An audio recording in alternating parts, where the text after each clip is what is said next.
As familias dos nenos e nenas de 3 anos van contar as aventuras duns peregrins de Campañó. Cando os nenos de 3 anos chegaron á clase, atoparon un gran papel branco onde había algo debuxado. Non sabían que era, nin quen o fixera, pero estaban dispostos a investigar. Algúns estaban convencidos que era o debuxo dunha man xigante, pero despois de navegar por internet, descubriron que era unha cuncha que aparece nos cartéis que guían os que fan o camiño de Santiago. Xunto ao debuxo había algo escrito: se queredes saber máis, ide á Rufiteca. Alí marcharon e cando chegaron, Rufiño díxolles que se ia convertir en peregrín e facer o camiño. Fora el que nos deixara o debuxo. Así que Rufiño despediuse de nós, colleu a súa mochila, o gorro, o bastón e... Ao ver como se ia lonxando, os pequenos comezaron a notar un sentimento de tristeza moi grande. Uns choraron, outros quedaron mudos sen poder decir ningunha palabra. Outros comezaron a preguntarse: como vai a ir só? Poderíalle pasar algo? Ata que de súpeto, no medio de todo aquel murmurio de rapaces, oíuse a voz dunha nena que dixo: agarda, Rufiño, teño unha idea. Todos moveron a cabeza cara a ela, mentras a pequena proseguiu: creo que xa que levamos tanto tempo xuntos e nos queremos tanto, por que non facemos todos o camiño? A parte, non deberías viaxar solo, pode ser perigoso. A idea de Carla fora unha bomba. De súpeto, todos empezaron a saltar e a gritar: «Sí, que boa idea, Carla!» Mentras todos festexaban a idea, Rufiño acercouse a Carla e díxolle: «Encantaríame facer o camiño con todos vos. Moitas grazas por non deixarme ir solo». E fundíronse nunha aperta mentras Carla lle dicía: «Se che pasara algo, a Rufiteca non sería a mesma sen ti».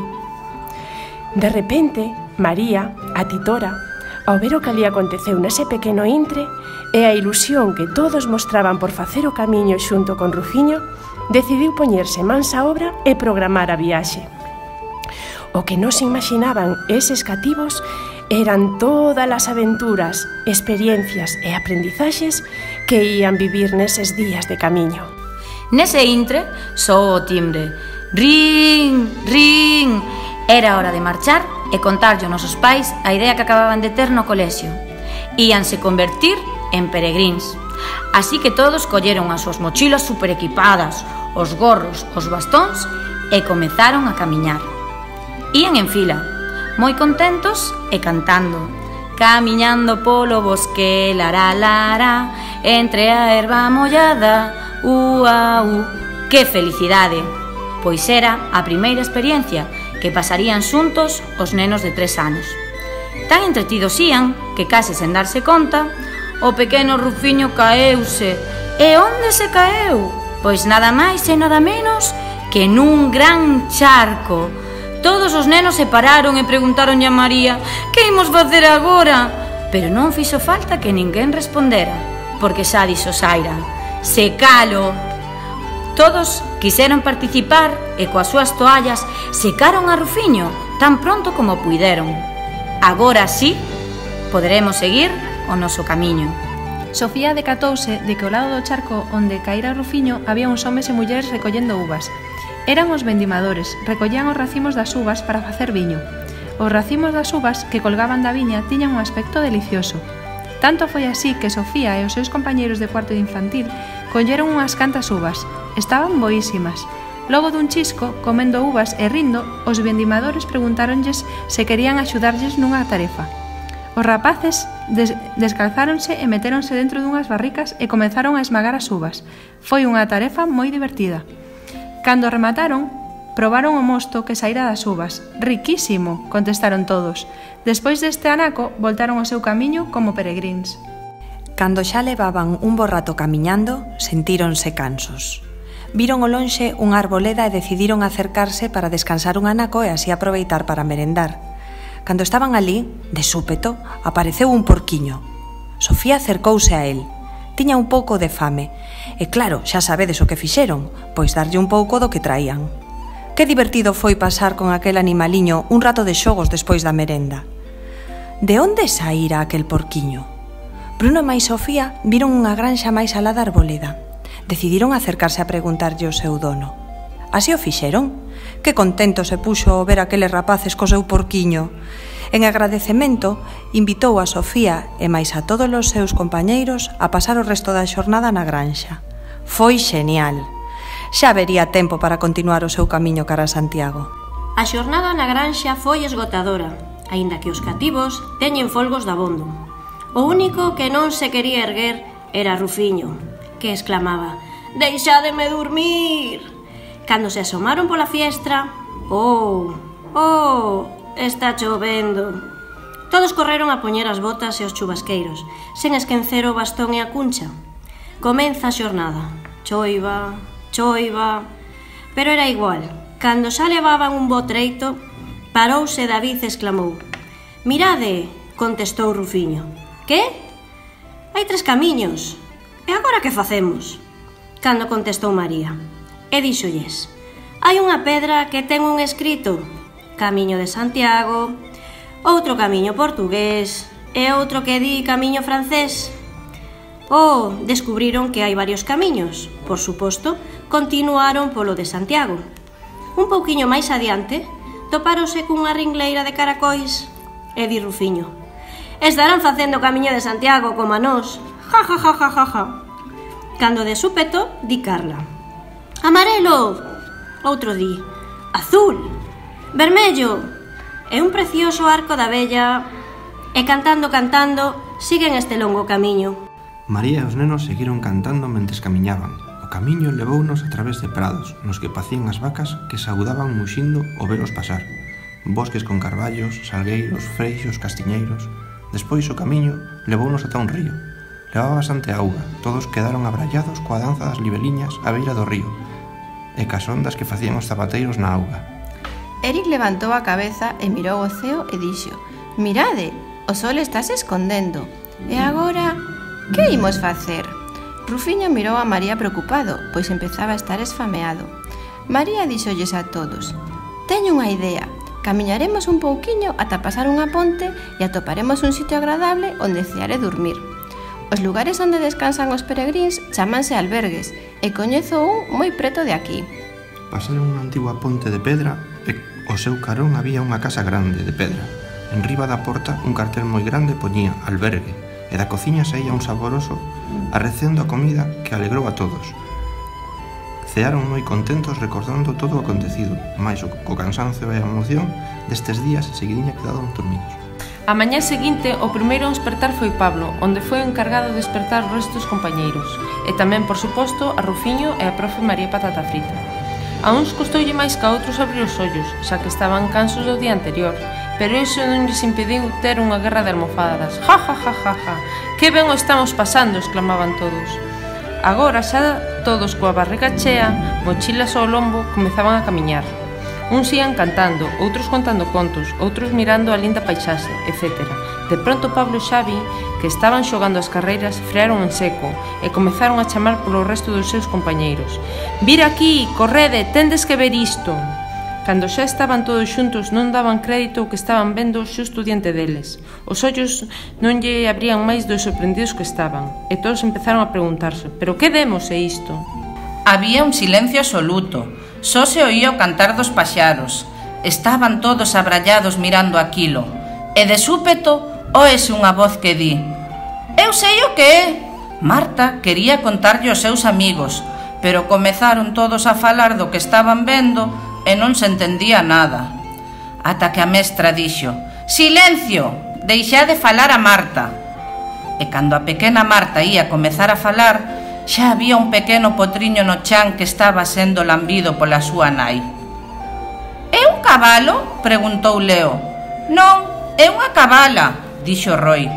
Entón, Rufiño, que estivera mirando moi atento o que acontecía, díxolles: «O que acabamos de ver é o nacemento dun potro. Mirade, eu sempre estou lendo libros. É o que máis me gusta, por iso coñezo tantas palabras. O pai chámase Cabalo, a nai Egua e o fillo Potro. Ai Deus, a este ritmo non imos chegar a Santiago, oíase dende lonxe a mestra María. Despois de ver o nacemento do potriño, a tutora María apremiounos para continuar o camiño. Todos colleron as súas cousas e puxéronse a camiñar. De súpeto, Pablo, que ia un pouco máis retrasado cos seus compañeiros porque ia recollendo pedriñas do camiño, mirou un home vir cara a eles. Era un home que vestía unhas roupas moi raras. Levaba un chubasqueiro moi longo, unhas botas de auga que lle chegaban ás cadeiras. Dun ombreiro colgáballe unha cesta de bimbio e noutra man levaba un pau moi longo cun fío. Pablo marchou correndo cara a tutora, porque o home dáballe un pouco de medo. Non teñades medo, cativos, dixo aquel home, son un pescador. Este pau que levo é unha cana e vou cara ao río a pescar unhas troitas. Queredes vir comigo? Eu ensinareivos como pescar, e se temos sorte, o mellor podemos pillar unhas troitas para facer o espeto para xantar. Tedes fame? Todos berraron, sí, moita fame. Pablo preguntou que era o espeto. Rufiño contestou, cando teñamos as troitas limpiñas, témolas que poñer nun pau e despois poñerémolas ao lume. Iso é cociñalo o espeto. Todos foron co home ao río e ali mostroulle a súa arte da pesca. Tiveron moita sorte e pescaron un feixe de troitas. Despois marcharon todos a un descampado, onde prenderon un lume e prepararon as troitiñas para comelas. «Que ricas están!», exclamaron todos. Agora sí, coas barriguiñas cheas e despois de darlle as gracias ao pescador, continuaron o camiño. Despois de esa rica comida, todos estaban con forzas para seguir co camiño. Pero de súpeto non se decataran de que a ponte que cruzaba polo río estaba rota. «Oh!», exclamaron todos ao pensar que non podían cruzar a ponte. Pero de súpeto, a Bruno ocorreuselle a idea de construir unha nova ponte cos paus dos espetos e con algunha rama que toparían polo prado. Entón, entre todos os nenos, Rufiño e a profe María puxéronse mans á obra e foron construindo esa nova ponte para poder continuar o camiño. Cando finalmente conseguiron cruzar todos, ao outro lado da ponte esperábanlle un prado cheo de margaridas, pero que eran xigantes, e todos sorprendidos polo tamaño desas margaridas preguntáronlle a Rufiño por que tiñan ese gran tamaño. Rufiño contestoulles a todos que esas margaridas xigantes en realidade son xirasois, e neles podemos conseguir unhas boas pipas para poder tomalas durante todo o camiño. Logo de ver eses enormes xirasoles, proseguiron o camiño. Inda lles agardaban moitos lugares e vivencias por descubrir. Tanto é así que, estando sentados nunha carballeira almorzando, de súpeto apareceu un can. Era un can grande, cunha mirada triste, parecía que tiña gañas de comer. O can estuvo un instante observando o grupo de rapaces, e de todos eles acercouse a Efrén, que estaba un pouco apartado do grupo, comendo felizmente a súa empanadilla de atún, esa que tanto lle gusta almorzar. O can quedouse xusto diante. Os dous miráronse fixamente e Efrén, con esa mirada, entendeu perfectamente o que quería. Quitoulle un anaco a empanadilla e doulla, e de súpeto, esa mirada triste que tiña tornouse en pura felicidade. Ao proseguir a marcha, o can pegouse a Efrén e continuou o camiño con todos os rapaces. María, que estaba atenta á situación, dixo: «Podíamos poñerlle un nome ao can». E Rufiño dixo: «Podemos chamalo Trotsky». E así continuaron todos juntos co seu novo compañeiro de viaxe. Todos os nenos preguntábanse de onde viñera Trotsky, un can xa feito e dereito. Como era de esperar, surdiron un monte de teorías. Uns decían se era un can de caza, que se perdera polo monte, outros que se era un can pastor, que coidaba do gando, outros que se era un can guía que axudaba a quen non podía ver o camiño.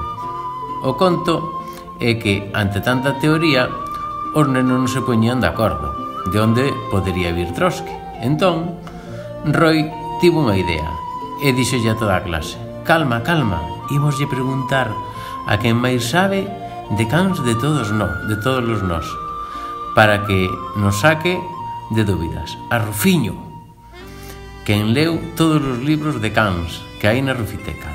E todos dixeron: sí, Rufiño, dinos algo. Rufiño puxose a observar a Trotsky a medida que que seguían facendo o camiño cara a Santiago de Compostela. Despois dunhas xornadas máis, nas que Trotsky seguía co grupo, Rufiño dixo: «Atendede, nenos! Xa teño a solución. É un can escolta. El coida de que cheguemos a Santiago sans e a salvo. É un can do camiño que coida os peregrinos cara a súa viaxe». Xa case estaba rematando o día e hoxe todos ían dormir sabendo que Trotsky coidaría deles ata chegar a Santiago. A manhã seguinte, Leo sentiu umas cosquilhas na nariz e abriu os olhos. Era Trotsky, dando-lhe uns linguetaços para que despertara.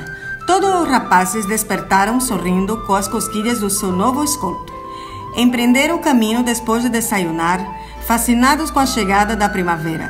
As margaritas enchiam os campos, estava todo cheinho de flores.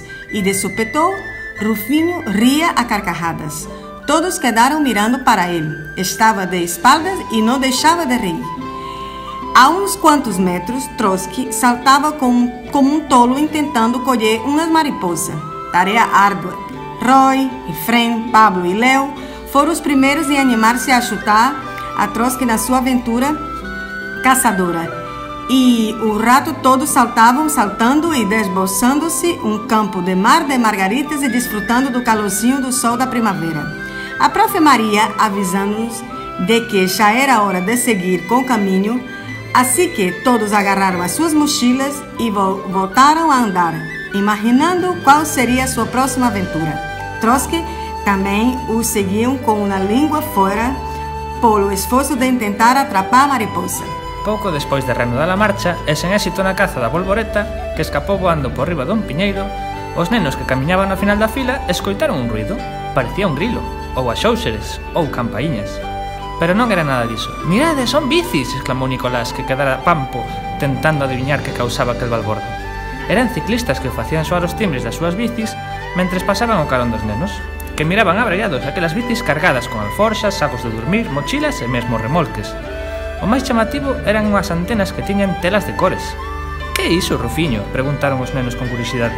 «Son bandeiríns e son de diferentes formas e cores porque cada país ten a súa bandeira». E foi entón cando se deron conta de que os ciclistas viñan facendo camiño dende moi lonxe. Viron pasar bandeiríns de Francia, de Italia, de Alemanha e mesmo do Xapón. Moito aprendían estes nenos en darse conta, e que divertido era. E iso que pensaban que só era camiñar. Os timbres fóronse apagando na lonxanía, dando paso a un son semellante ao da choiva, que cada vez oíase máis forte.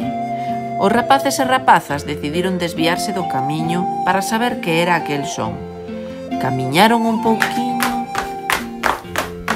por un sendeiro e viron unha sinal que poñía Parque Natural Ría Barosa. Despois de cruzar unha pequena ponte e pasar polo medio dunhas árbores, por fin puideron ver de onde viña aquel son. Blanca xa coñecía aquel sitio e dixo: «Son as fervenzas da Barosa! Estamos moi preto da miña casa!» Rufiño, a profe María e todos os rapaces e rapazas quedaron pampos cando viron unha montaña de pedra moi grande. Por ela baixaba a auga moi rápido ata quedar nunha pequena lagoa. Na lagoa había unha chea de peregrinos que tiñan os pés dentro da auga. Rufiño foi preguntar a un peregrín portugués por que tiña os pés ali dentro, que lle respondeu: «Estivemos andando moitos quilómetros e temos os pés moi cansos, así que os temos aquí na auga fría para curalos». Rufiño, que é moi rebulindeiro, quixo meter as súas patiñas na auga tamén, pero... «Ai, está moi fría! Ou quedarse en patiñas!» Todos os rapaces e rapazas estiveron rindo un bo rato. Cariña que se lle quedou a Rufiño. Despois, todos e todas subiron por un sendeiro e estiveron vendo os muiños de auga. Eses muiños usábanse hai moitos anos para moer o millo e facer fariña de pan. Logo dun rato volveron todos e todas ao camiño. Continuamos o noso camiño cara a Santiago, ríndonos de Rufiño que por momentos aínda tremaba de frío, ao recordar a auga das fervenzas. Durante algúns kilómetros non se achegou a ningunha fonte ou regato. Non se xodemo, dicía. Mentres camiñábamos, falábamos de todas as aventuras que nos ocurriran. O potro, a vendimia, o pescador, a caída de Rufiño no charco, vai acabar aborrecendo a auga ao noso pobriño. Pensábamos que era imposible que nos acontecesen máis cousas novas das que poder aprender e sobre todo disfrutar. Non foi así. Despois de xantar, entrounos un pouco de sono e camiñábamos amodorrados. Pero de súpeto dixo Amanda, que era a que máis experta estaba: que están a colgar aqueles peregrins naquel valo? Todos camiñamos con moita ansia para ver que diaños facían. Hi children, dixo un dos homes. Todos miramos a Rufiño porque non entendíamos nin papa. Ola rapaces, foi o que dixo o home que era de Londres. Rufiño, que se desenvolve moi ben cos idiomas, preguntoulle que facían. Estaban a colgar unhas cruces de madeira, feitas coas ramas das árbores que ían atopando polo camiño.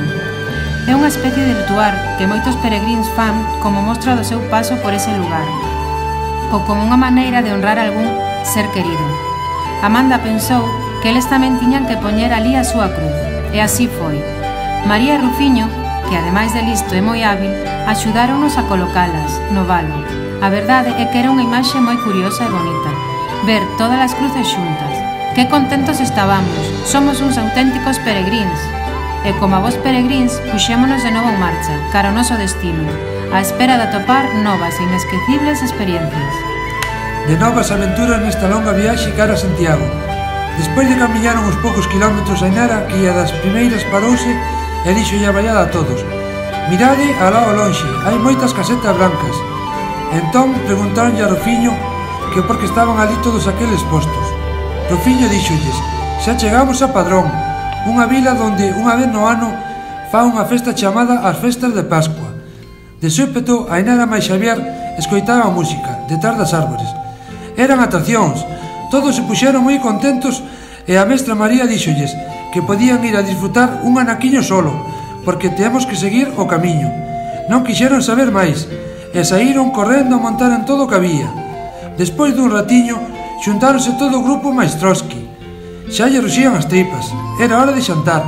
Buscaron unhas mesas donde sentarse a repoñer forzas para de seguido continuar co camiño, xa que quedaba menos para chegar a Santiago. Comenzaron a camiñar, pero algúns decían de parar a dormir unha siesta xa que acababan de xantar. Así que Rufiño dixo: imos seguir un pouquiño que seguro que topamos onde descansar. Así foi. Un par de kilómetros despois toparon un campo verde que daban ganas de botar a correr e tirarse a rolos. Ata que Xavier dixo supercontento: é un campo de fútbol, o que máis me gusta do mundo. Entón foi a xunto a profe María e preguntoulle se podían xogar un pouco. María díxolles que, bueno, rapaces, como xa camiñamos moito e estamos preto de Santiago, os que queiran dormir unha siesta poden, e os que queiran xogar ao fútbol tamén podedes. Viva, viva, dixo Xavier, que sacou a súa pelota da mochila e saiu correndo cos compañeiros, xa que todo non vai ser camiñar, ata que... Comenzou a chover. Todos os nenos e nenas correron ata chegar a xunto a súa profesora, que estaba debaixo dunha árbore moi grande. Estaba chovendo moitísimo. Entre todos e todos decidiron que cando escampase buscarían un lugar para dormir, xa que era de noite. Por fin parou. Camiñaron ata que encontraron un albergue que lles parecía moi cómodo. Cada un foi ao seu cuarto, metéronse na ducha, puxeron o pixama e metéronse na cama para dormir e descansar. A mañá seguinte levantáronse moi emocionados. Xa quedaba moi pouco para chegar á Catedral de Santiago. Foron desayunar e quedaron en media hora, coas maletas feitas, na entrada do albergue. Como sempre, o último en chegar foi Hugo, pero xa podían continuar. Nada máis saír do hotel, encontráronse cun edificio moi grande. Era a catedral. Conseguírono. Foron uns verdadeiros peregrinos. E colorín colorado, este conto chegou ao fin.